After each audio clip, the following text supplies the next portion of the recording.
ಶಿವಕುಮಾರ್ ಮುಖ್ಯಮಂತ್ರಿ ಆದ್ರೂ ಸರಿನೇ, ಇಲ್ಲ ರಾಹುಲ್ ಗಾಂಧಿ ಬಂದು ಇಲ್ಲಿ ಕರ್ನಾಟಕದಲ್ಲಿ ಮುಖ್ಯಮಂತ್ರಿ ಆದರೂ ಸರಿನೇ, ಅವರೇನು ಪಾಪಗಳು ಮಾಡಿದ್ದಾರೆ.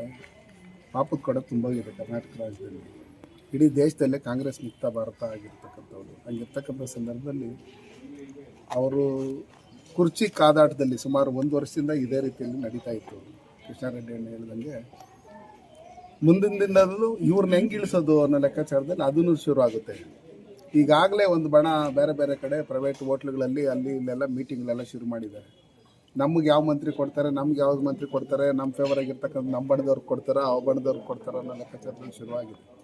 ಹಂಗಿರ್ತಕ್ಕಂಥ ಸಂದರ್ಭದಲ್ಲಿ ಅವ್ರಿಗೆ ಏನೇ ಬಂದ್ರೇನು, ಯಾರಿಗೆ ಸುಮಾರು ಒಂದು 10 ಜನ ಕೋಟೆಗಳು ಹೊಲ್ಸ್ಕೊಂಡಿದ್ರು ಮುಖ್ಯಮಂತ್ರಿ ಆಗಬೇಕು ಅಂತೇಳಿ. ಈಗಲೂ ಅದು ಆಗೋವರೆಗೂ ಗ್ಯಾರಂಟಿ ಇಲ್ಲ.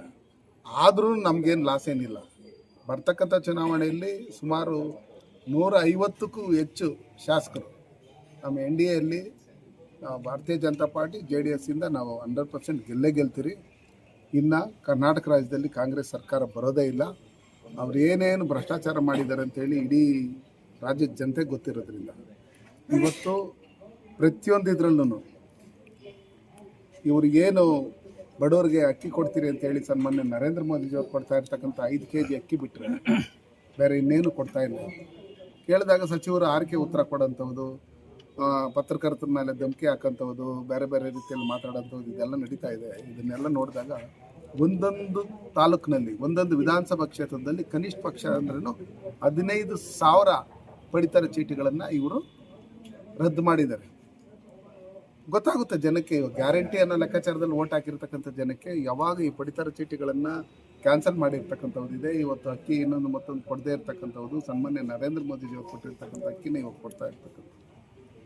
ರಾಗಿನೂ ಕೊಡ್ತೀನಿ ಅಂತೇಳಿ ಅದು 1 ತಿಂಗಳು 2 ತಿಂಗಳು ಪೆಂಡಿಂಗ್ ಇಟ್ಕೊಂಡು ಏನೇನು ಮಾಡ್ತಾ ಇದ್ದಾರೆ ಅಂತೇಳಿ ನೀವು ಈ ನ್ಯಾಯಬೆಲೆ ಅಂಗಡಿಗಳಲ್ಲಿ ಹೋಗಿ ಕೇಳಿದಂಥ ಸಂದರ್ಭದಲ್ಲಿ ಅವರೇ ಹೇಳ್ತಾರೆ, ನೀವು ಕ್ಯಾಮ್ರಾ ಎತ್ಕೊಂಡು ಹೋಗಿಲ್ಲ ಅಂದರೆ ಕರೆಕ್ಟಾಗಿ ಎಲ್ಲ ವಿಷಯಗಳು ಹೇಳ್ತಾರೆ, ಏನೇನು ಎತ್ತ ಹೆಂಗೆ ಅಂತ.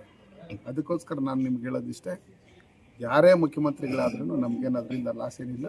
ಅವ್ರ ದಿನ ಇದ್ದಿದ್ದು ತಪ್ಪುಗಳು ಮಾಡ್ತಾನೆ ಇರಿ. ಇದುವರೆಗೂ ಬೇಕಾದಷ್ಟು ತಪ್ಪುಗಳು ಮಾಡಿದ್ದಾರೆ, ಭ್ರಷ್ಟಾಚಾರ ಮಾಡಿದ್ದಾರೆ. ಮುಂದೇನು ಅದಕ್ಕಿಂತ ಹೆಚ್ಚಿಗೆ ಭ್ರಷ್ಟಾಚಾರ ಮಾಡಿ ಅವರವರೇ ಕಾಲಗಳು ಹೇಳ್ಕೊಳ್ಳೋಂಥ ಕೆಲಸಗಳನ್ನು ಮಾಡಿ ಮುಂದಿನ ದಿನಗಳಲ್ಲಿ ಸನ್ಮಾನ್ಯ ನರೇಂದ್ರ ಮೋದಿಜಿಯವರ ನಾಯಕತ್ವದಲ್ಲಿ NDA ಸರ್ಕಾರ ಕರ್ನಾಟಕ ರಾಜ್ಯದಲ್ಲಿ ಬಂದೇ ಬರುತ್ತೆ.